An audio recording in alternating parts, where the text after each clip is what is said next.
Venkat sir, ఏంటి sir కళ్ళ ముందు హాట్ చాక్లెట్ ని పెట్టుకుని ఊరంతా వెతుకుతున్నారు? పదండి సార్, మనం వెళ్ళి పెళ్లి చేసేసుకుందాం. అనితి గారు ప్లీజ్, నాకు పని ఉంది, మీరు వెళ్ళండి.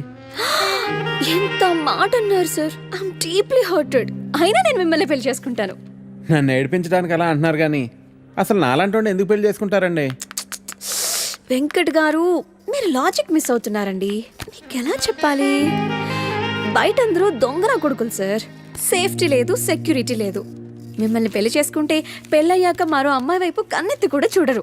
మీకు మంచి బ్యాంక్ బ్యాలెన్స్ ఉంది, మెడికల్ ఇన్సూరెన్స్, లైఫ్ ఇన్సూరెన్స్, తొక్క తోలు అన్నీ ఉన్నాయి. బేసిక్గా మీ లైఫ్ అంతా సెట్ అయిపోయింది. ఇంట్లో వైఫ్ అనే దీపమే లేదు, దాన్ని వెలిగించే లైటర్ నా దగ్గర ఉందిగా. మా ఇంట్లో కూడా బోల్డ్ అన్ని దీపాలు ఉన్నాయి కానీ వెలిగించడానికి లైటరే లేదు.